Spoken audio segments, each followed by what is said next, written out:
Welcome to the August 4th, 2025 meeting of the Parks and Rec Commission. I'd like to have the secretary call the roll, please. Nick Alexander. Here. Olive Bailey is absent. Jason Blessinger. Here. Renee Borowiak. Here. Kevin Hernandez. Here. Sandra Pollock-Cushing. Here. Regina Suchek. Here. And Jeff Short. Here. Thank you. Next, we have the Pledge of Allegiance. I'd like to ask Commissioner Pollock-Cushing to lead us in the pledge.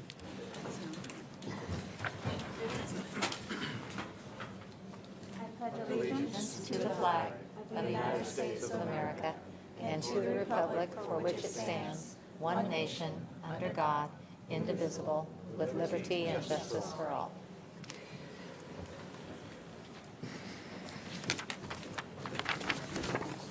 The next item on the agenda is public comments, and at this time, I'd like to have our secretary read the procedures for public comments. Citizens addressing the commission during public comment are asked to approach the podium and are limited to 3 minutes unless extended by the chair.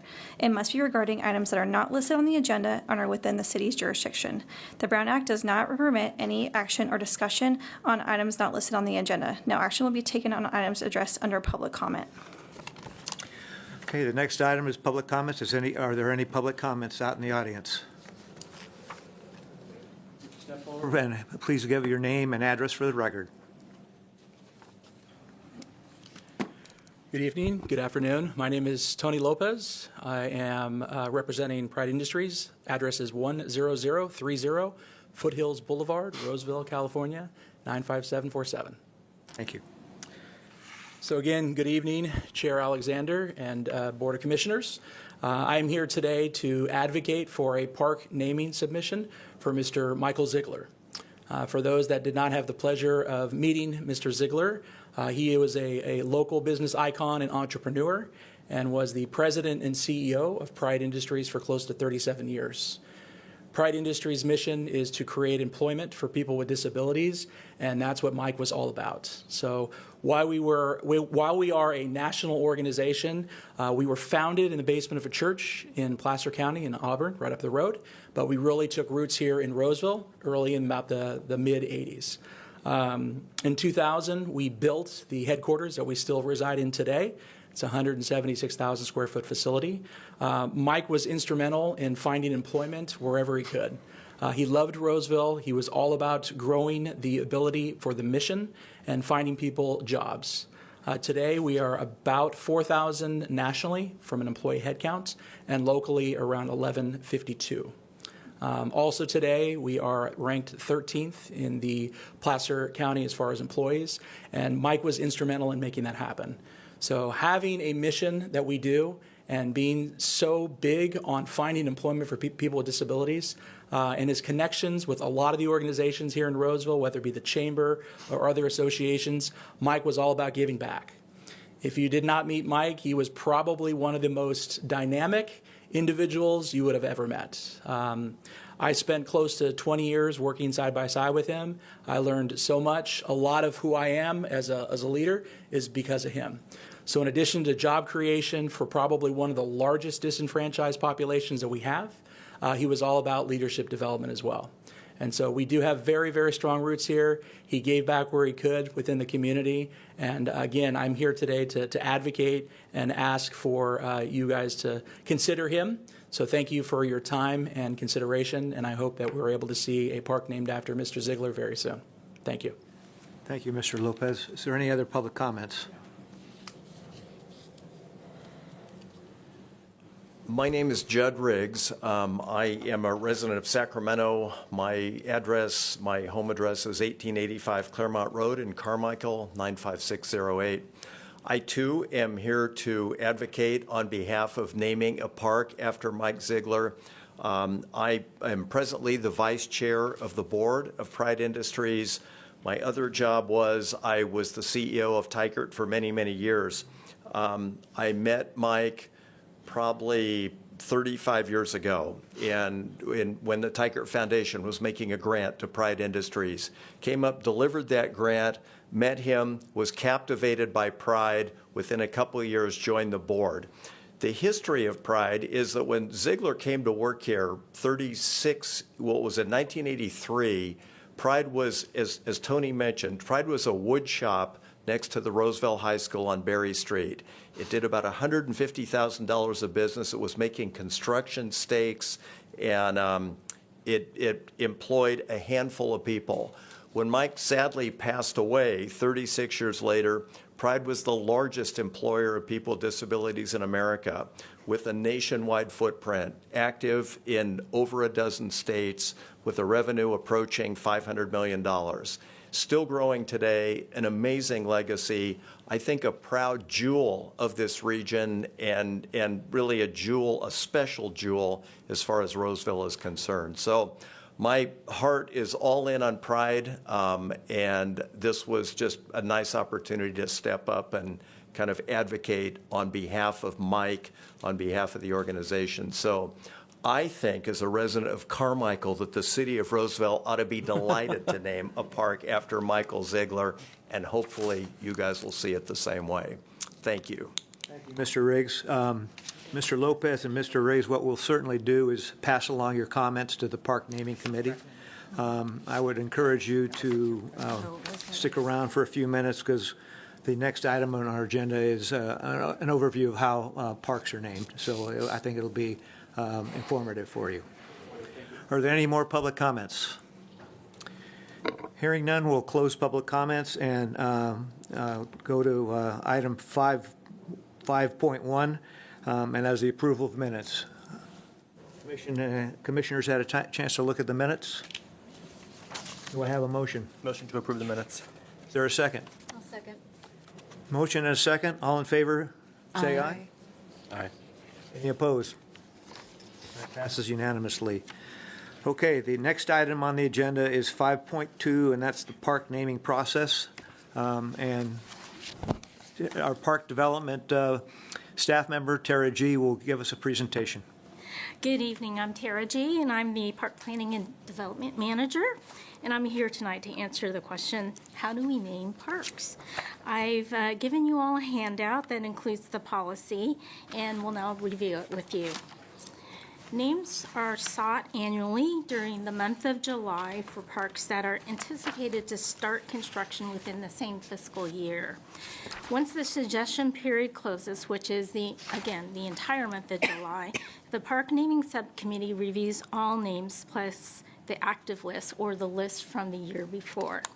The naming subcommittee consists of Jill, our director, myself, a park development project manager who serves a 2-year term, a manager from our parks division, a manager or superintendent also serves a 2-year term, a staff member chosen at large, another 2-year term, and a staff member from our development services department, also a 2-year term. The idea of the 2-year terms is we alternate and rotate, so there's every 2 years we'll get new blood into the naming subcommittee. The names on what I call the active list are name suggestions that were submitted the year prior, which were not selected in that prior year, and also includes names submitted in the current year, in this case 2025. The name suggestions cannot be submitted more than 3 consecutive years. The subcommittee maintains the right to select a name not included on the list due to special circumstances, such as historical significance, the passing of an active contributor to the community, or other considerations. The act of naming is significant and meaningful. A name can invoke powerful emotions, create images, and help to recall history. The naming of a park or facility is intended to be permanent and therefore should be approached in a thoughtful manner. The name of a park or facility may take into consideration the past, present, and future. It also would consider future history of the land, its uses, and our relationship to it. The following criteria and factors are considered when naming a park or facility. Recognition of a prominent geographical location, something like street names, subdivision names, or adjacent schools. Recognition of significant natural or geographical feature in the area. Recognition of outstanding features of the park or facility. and recognition of historical or cultural significance within the area. Also, recognition of significant individuals within the community who meet one or more of the following criteria. They've contributed a significant amount of land or funding for the park or facility, typically about 50% or more of the development costs. A person who has made significant volunteer contributions to the Roseville community and its residents' quality of life.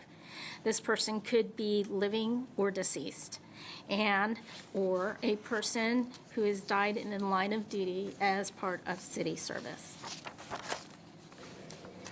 Other considerations include renaming of an existing park or facility I'll take a pause. Renaming of an existing park or facility due to costs, potential loss of neighborhood identity, and other considerations. We try to discourage renaming of parks. The City Council does reserve the right to add a name to the name of an existing park, not named after a person or family due to special circumstances. So we have done that one or two times. For example, Jack Wallace Park at Cresthaven Park. Cresthaven has been known as Cresthaven Park for many, many, many years. So the addition of a namesake to a park that's not named already after a person or family is a consideration that the City Council could take.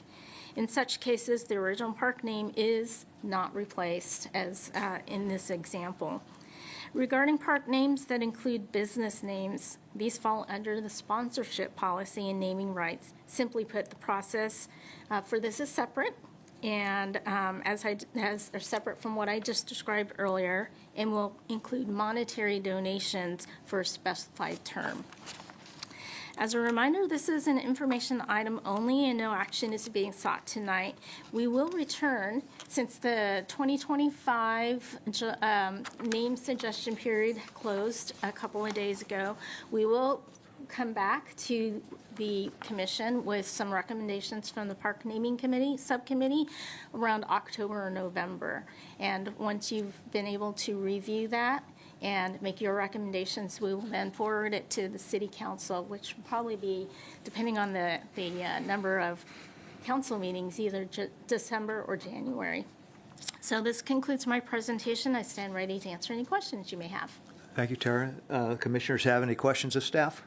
Yeah, I have a question. How many names do you usually have each year? Like from a previous year, like leftover that you said? It depends on the year, but we have quite an extensive list this year. I didn't count it, but we're probably close to 20 to 25 left from 24. And then we received almost an equal amount this year for the 25 period. Any other commissioner questions?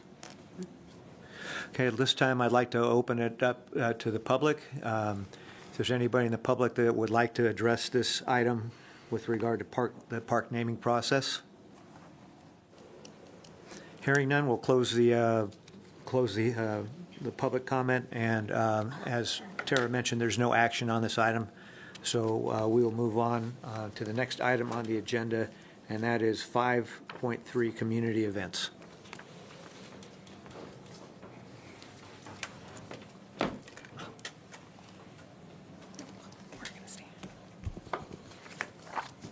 All right.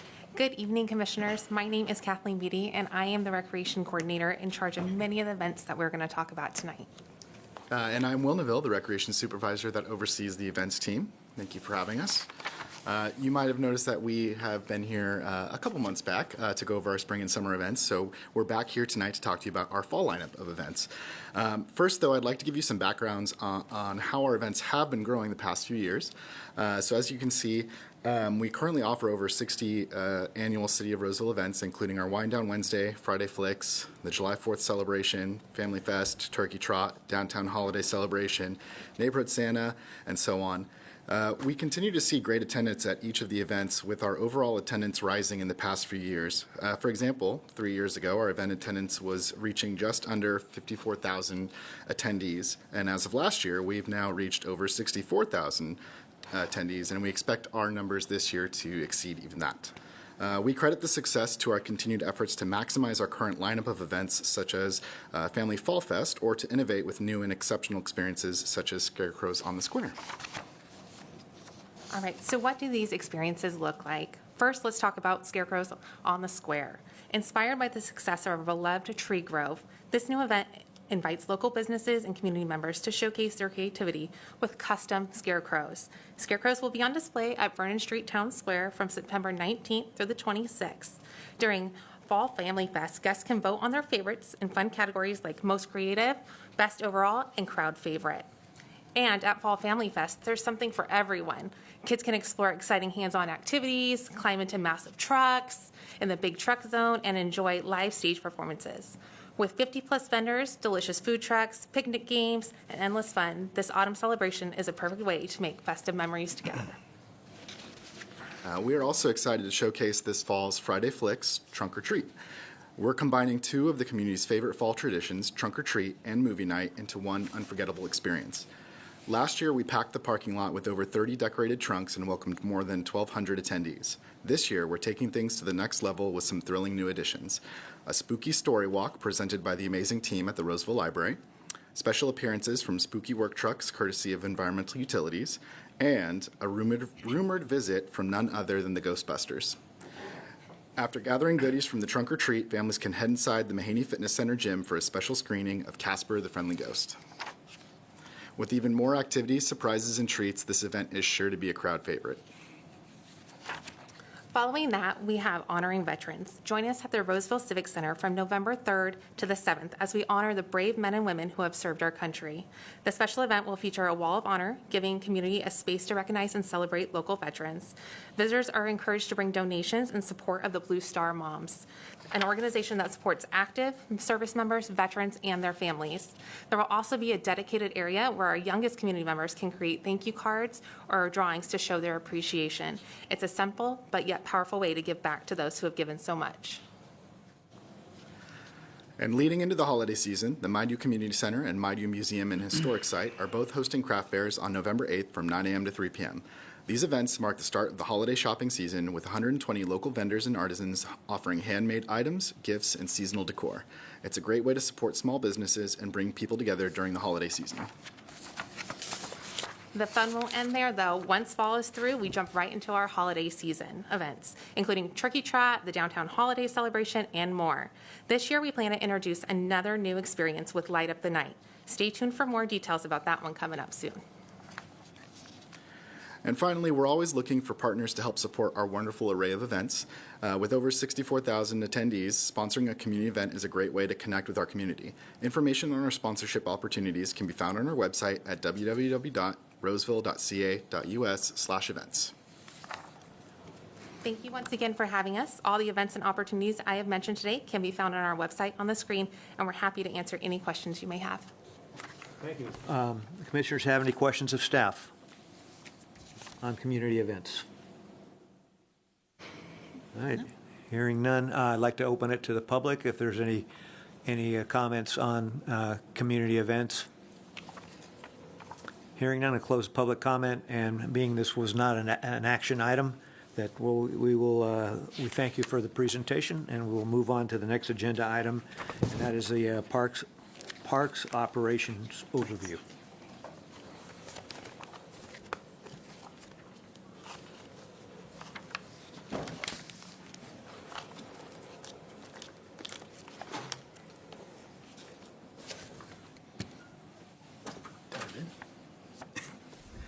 Good evening. My name is Brian Castelluccio, and I'm your Parks Manager. Tonight I will provide an overview of the Parks section discussing the following: what we manage and maintain, budget, our operational structure, the resources and programs utilized to maintain our standards of care, asset management, and some of the challenges we face. We currently manage and maintain 90 parks, 12 facilities, including 3 aquatic facilities and 21 adventure club sites.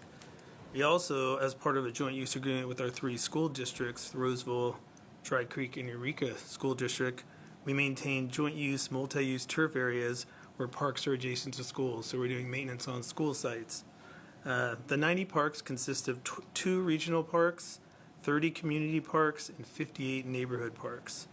Community parks have restrooms, sports fields, and other amenities that draw residents from outside the local neighborhood and have higher usage compared to like the neighborhood park where it's mainly used by the local neighbors. 56 of those parks are general fund supported and 34 are community facility district funded. Here you see a map of the city showing all of our parks. The city has grown tremendously in the 25 years I've worked with the city and covers a large geographical area. Just to share a little anecdote, when I started, the city had roughly around 31 parks. In 2011, we nearly doubled that. And now, this year, we're nearly tripling the number of parks. So it's become a big undertaking to maintain the system. So this is our current fiscal year budget for FY26 is $13.3 million. That's made up of 47% of salaries, 43% operational expenses, and 10% internal service charges. Internal service charges are just where other departments are doing work for our department, and so we're covering their cost. Our goal is always to utilize the funding provided efficiently, effectively on an ongoing basis.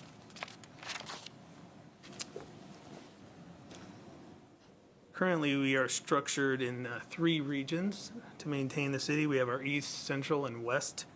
A supervisor is assigned to oversee each operational area and the staff assigned to it. Supervisors also manage specific maintenance programs, which I will touch on later in the presentation. This model is, was set up to help reduce travel time, provide a sense of ownership in the staff. It's designed for efficiency and effectiveness, improves customer service response, provides a manageable span of control of staff, work, and activities and assets for each supervisor, and creates clear lines of communication and fosters teamwork. So we have several structured maintenance programs that ensure we maintain our standards. One program is our agronomic program, which is focused on our turf and sports field turf. So it's all the mowing, aerification, the thatching, top dressing, seeding. So that program is focused on really maintenance of all our turf in town. Our irrigation program is really maintains all our hardware and technology of our system. They perform inspections, set and adjust irrigation schedules, make repairs, and ensure watering of plants and turf. They complete renovations and modifications of irrigation systems and assist our contractors with irrigation controller issues. Our park opening program is really, to me, one of the most important. It's really the daily opening of a park. It's doing that daily inspection for safety, ensure the park is functional and clean, performing custodial duties, and reporting any issues or concerns they find. They also do periodic maintenance, such as pressure washing, painting, graffiti removal, things like that. That's 7 days a week, all year round. So every day, every park is touched. Our regional park program is these teams at our regional parks handle all the maintenance on those sites and receive additional support from the other program teams. So for them, they're handling all the tasks I'm going to talk about in all these programs right on site. This is a comprehensive approach, is essential due to the park's large size, the diverse amenities, and the wide range of activities and events that are hosted on those sites. So we have our landscape program, which is really focused on weed control, pruning, planting, and mulch of landscape areas within our parks. Our infrastructure program, which is really meant to inspect and maintain all of the physical assets, all the amenities, benches, restrooms, lights, all those physical assets. They complete their formal playground inspections and facilitate a lot of contract maintenance for us. Our aquatics program manages and maintains our aquatic facilities, supports recreation programming and outside user groups. They provide the daily and periodic maintenance activities to ensure public safety and protect city assets at our aquatics facilities. Our event program is really about supporting recreation and libraries, as well as our external users for events and programs that are put on. So we provide setup and takedown, maintenance during events. We build props, we built floats for the Christmas parade. You may have seen some of them. We have a plane, a train. Those were actually constructed by our staff. So our maintenance programs create consistency, ensure we meet standards and resident expectations, and provide clear direction for staff. So that's really what drives everything is our maintenance programs. So who gets it done? So we currently have 46 staff, 20 full-time staff, 29 seasonal staff. We use a litany of contractors and volunteers to help get all of our work done. This helps us meet our goals and objectives and accomplish all those routine and periodic programs, as well as perform, unplanned work, vandalism, graffiti, repairs, and a lot of customer service. They also, helps us get all our projects and rehabs and really maintain all our assets. So maintaining appropriate staffing levels is essential to uphold the high standards of maintenance, safety, and services across our park system. As you can see here, over the last 5 years, we've been lucky to have a lot of new staff been provided to us to help support our growing system. The city has consistently invested in new positions and provided the resources needed to support the demands of our growing park network, both now and into the future. This investment enables park operations to effectively maintain our assets, meet quality and safety benchmarks, deliver exceptional customer service, expand programs to align with community expectations, and contribute to the overall well-being of our residents. Outside of maintaining our park system, we also provide ongoing support for other divisions in PRL, other city departments, and external partners. We work with park development frequently, help review plans, review construction standards and specifications. We coordinate and facilitate rehab projects and contract oversight, including installation of new playgrounds and concrete repairs and things of that nature. We assist rec and the library programs teams with special events. Like I said, we build props, floats, and really just any needs they have, we are always there to support them to ensure all the programs run smoothly, safely, and our residents have a great time. And again, really what's great about working with the city is all the departments work together. So we assist PD with issues, vandalism and graffiti. We work with Public Works, code enforcement. We work with fire for vegetation management. So our staff, outside of maintaining that really large system, really assist the city across the board to ensure not just the parks, but our whole city is maintained well. And then we also support all our external partners, which is all our youth sports groups, the schools. We help coordinate our maintenance activities around the schedules and around activities. We try to understand partner expectations during their activities to make sure things are set up well for them and safe. And we just want to do our best to meet their needs and manage, all their activities for success. So effective asset management and long-range planning are vital to the sustainability and success of our park system. We conduct annual condition assessments of all our park assets, and this helps us inform our five-year rehabilitation plan. This long-range plan enables us to anticipate future needs and challenges, ensuring that resources are allocated efficiently and strategically. Over the past couple of years, we have developed and secured funding for and began implementing a number of asset replacement programs, such as our irrigation controllers. We had a lot of older controllers, outdated, so we've been able to start replacing those over a 5-year plan. Adding mulch into parks. A lot of our parks were desperate for mulch, and now we have a 4-year program. So every 4 years, all parks will get remulched. We started last year, the first round, and completed that already. We've been working on concrete pathway repairs, for trip hazards and the cracked sidewalks, and put that on a program. Sports courts, basketball courts, getting those replaced, and our aquatics facilities, our pump room. All the equipment over the last 5 years, we've done a great job. Those facilities are really up to standard, have some of the newest technology. So that's been a great effort, and we'll continue with that. So just to talk about some operational changes, this year we are implementing several significant operational changes to enhance services and efficiency. Effective on January 1st of this year, the ongoing turf and landscape maintenance of 22 community parks we transitioned it from contract services to internal staff. This shift includes full responsibility for all agronomic, landscape care, and irrigation, which was previously, we were using a contractor to do that work. By bringing these services in-house, we were able to deliver a more consistent level of maintenance citywide, foster a stronger sense of ownership amongst our staff, and respond more quickly to customer service requests from residents and user groups. Excuse me. This strategic change also reflects our commitment to balancing internal resources with contract services, ensuring we maintain high standards of care across our entire park system. Another significant change will be the opening of the soccer complex very soon. We're all very excited for this premier facility to open later this year. And lastly, we will be moving our structural model from 3 regions to 4 regions. We'll be moving this, so we're doing this to evenly distribute the regional, community, and neighborhood parks across the regions, to prepare for future growth.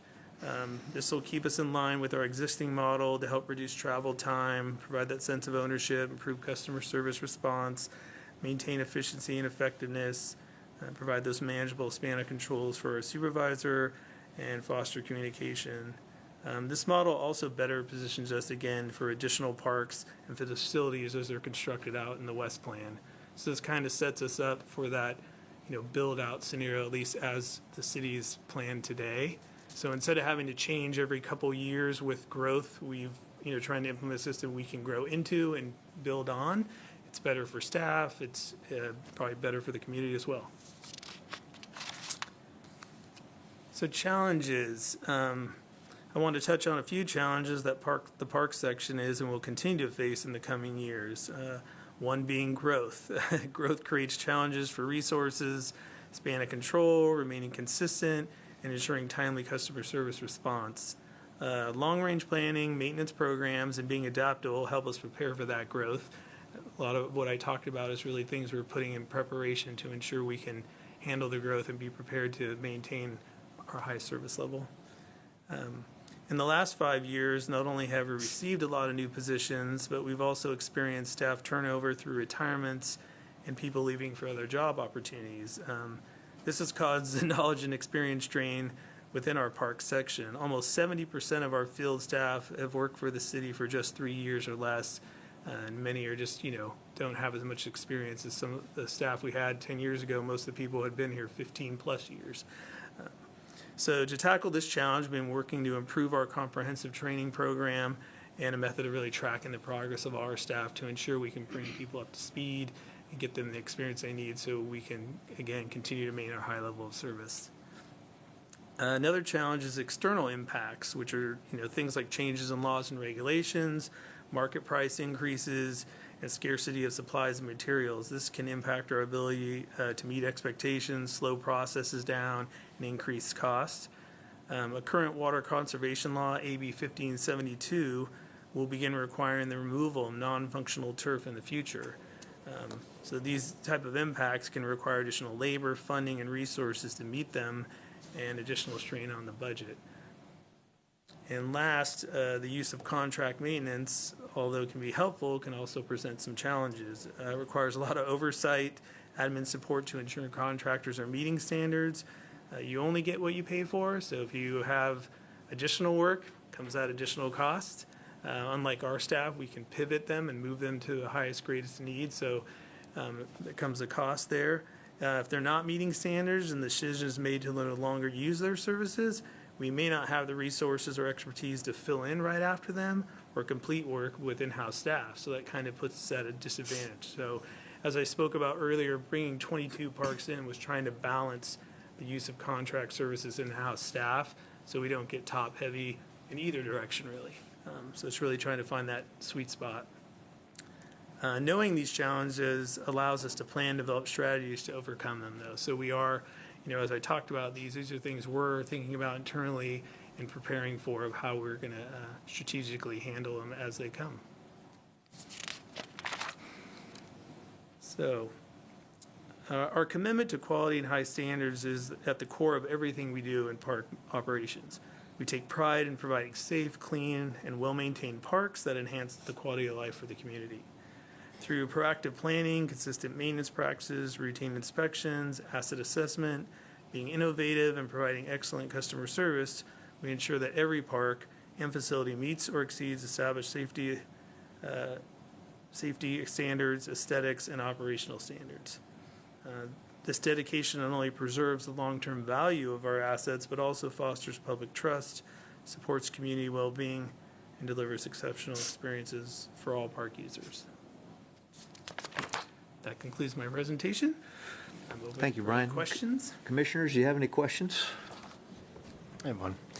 So you mentioned the Placer Valley Soccer Complex, I think that's the name, right, as being a unique challenge, and that was kind of going to be one of my questions, actually, is, you know, I know it's not the only artificial turf in the park system in the city, but certainly it's a lot. So is it going to require, you know, specialized staff or equipment or anything? I mean, what are some of those challenges, you know, that for all the opportunities it brings, you know, what are some of those challenges it might bring as well? Of the two, we have the all-weather field there at Mahaney, and we also have the indoor arena, so we are somewhat familiar. Obviously, it's 10 fields. So we've been doing our research for a while, since knowing this might be coming, you know, talking to other jurisdictions, talking to other facilities already to gain that knowledge of how to properly maintain, you know, put in maintenance schedules, work with the installers and get training from them on how to ensure we maintain these and get the lifespan we want out of them. So I think we're prepared and we're excited to take it on. Thank you. Any other comments? Actually, on that topic, will you guys have a dedicated staff like you do for your regional parks? Yes. Yeah, just unique to that park. Yeah. There'll be like a core group that's there all the time, and then other staff will come in as needed. But yeah, we want a core group there, especially in the beginning, to ensure as we implement, their people are there to see it day in and day out, to see the change, to see the impact of the use. So we're, you know, again, it helps us adjust and, you know, for the usage, whether it's on the field side, but even just maintaining the facility itself, the custodial, the restrooms, the walkways, keeping the place looking nice. And we have the new Project Play Park out there, which is the biggest one in town adjacent. So yeah, it's an exciting challenge that we're ready for, and we're looking forward to it. It's going to be fun. Any more questions? I do have one follow-up comment, if I might, because Brian talked a little bit about the additional staff that we've gotten over the last 5 years. We feel very fortunate to have gotten additional park staff, but we also know that the city doesn't have a limitless bucket of money. So I wanted to clarify that the way we've gotten a lot of those staff is just through efficiencies.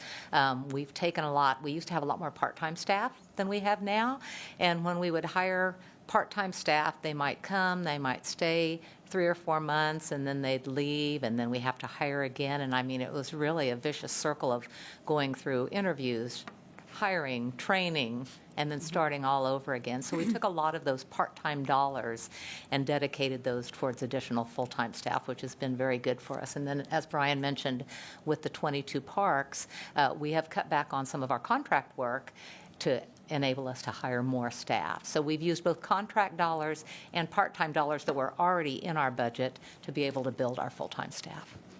I have a couple of questions. The 1,000 acres of park, does that include open space? No, How much, that's just park land. that's impressive. Yeah, that's what So if you could come up with a number for parks and open space, I think that'll be even a more impressive number. I think it's over 5,000 Yeah. acres. Yeah. I mean, there's not too many places in the region that can boast that. One other question, you know, if you live on the east side of I-80, you know, our aquatics program is kind of slim, okay? And this predates Jill. My kids took swimming lessons at Oakmont Pool, and when we had a joint use agreement with them. Is there a possibility, you know, we can resurrect that joint use agreement? Because I do hear some comments from people that, you know, say, hey, I got to drive all the way to the Shelatu Pool or Mahaney Pool for lessons. And that was before the Johnson Pool reopened. But I would encourage us to look at perhaps, again, we could save some money. We'd have to build a whole new pool. But if we could resurrect that joint use agreement with Oakmont High School, and then we would have an ability to serve our residents on the east side of I-80. Okay? We'll investigate that, yes. All right, and any other questions?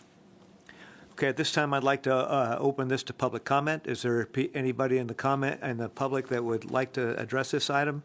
Please state your name and address for the Not record. this particular item, but, This is for Parks Operations. hi, you need my name and address and everything? Please. Mary Grattan Perez, 6305 Shimmer Falls Drive, Roseville, California. Can always open it up again. The reason I'm here is I live in Monument. It's part of JMC Homes. It's off of Fitiment and Vista Grande. And I've lived there 4 years, and when we bought there, they said there would be a park there within the year. That's never happened. I read the website, and it said when 75% of the homes have been completed, we're going to come in and build the park. Those homes have been there 10 years. I've been there 4. Nothing's happened. We've had a fire. We've had the same homeless guy twice. We had to have the police come out. And I don't know what's going on. I mean, I'll be dead before there's a park. You know, it was 2 years ago in October, they did something online where they talked about, and the only specific neighbors get it. Only specific neighbors get it. And what you want in this, we want grass, we want a play structure, we don't need a half court, we don't need anything. But it's just been going on. And I think JMC, as well as the city of Roseville, hand in hand are responsible for this not happening.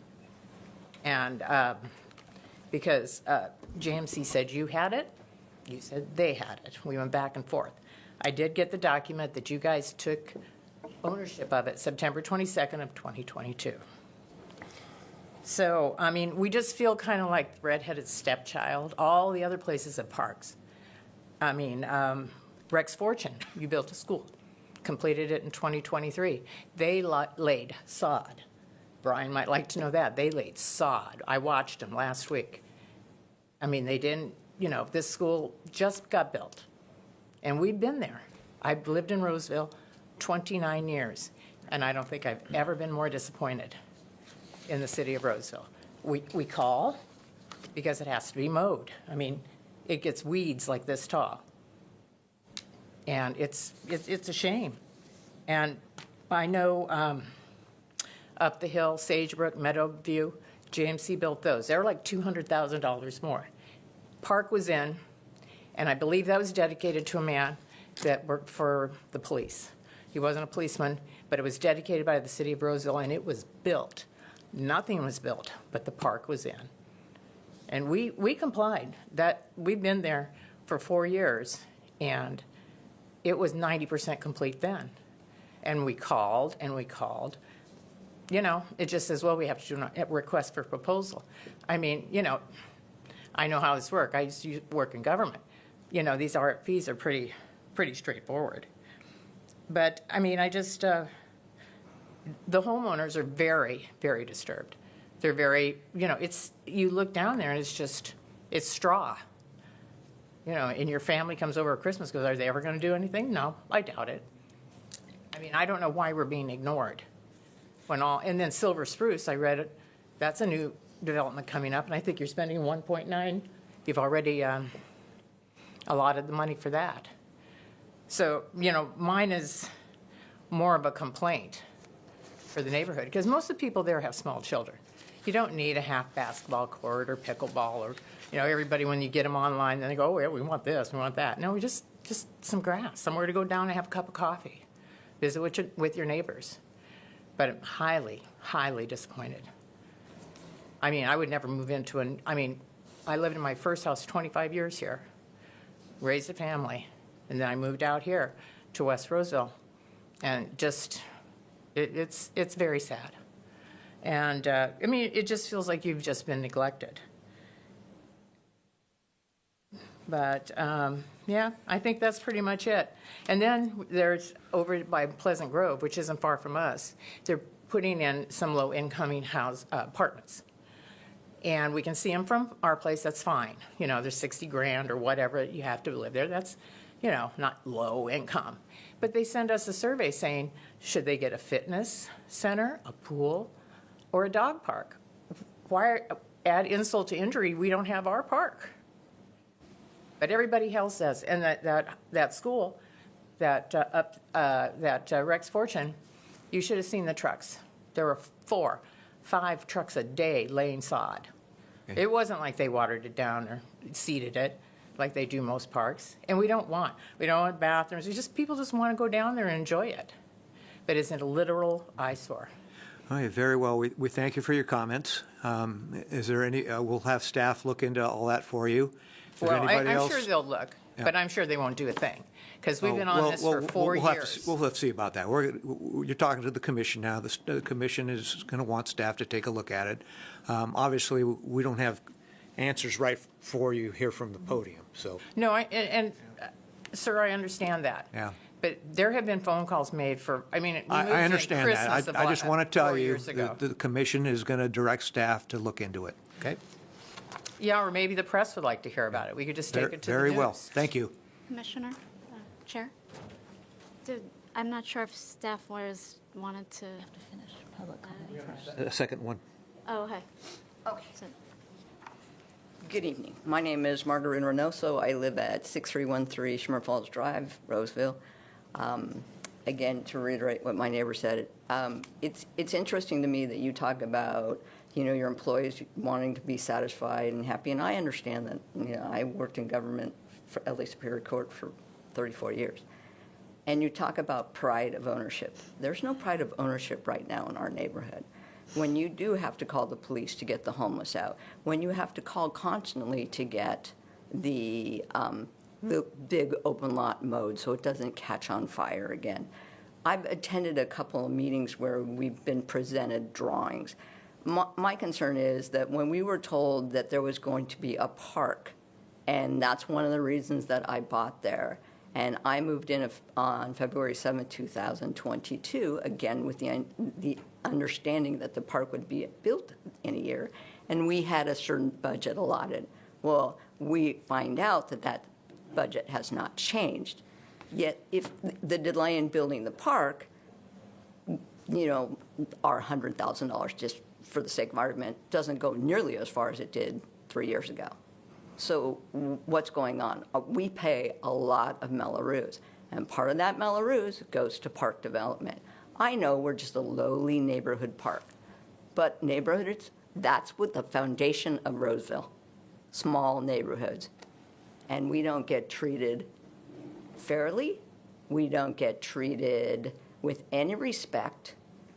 This has got to stop. We've gone to these meetings so far, and all we've seen is the same plan that was submitted to us. And I actually sent an email saying, what's the difference? And the response was nothing. This is the one that's gone for approval.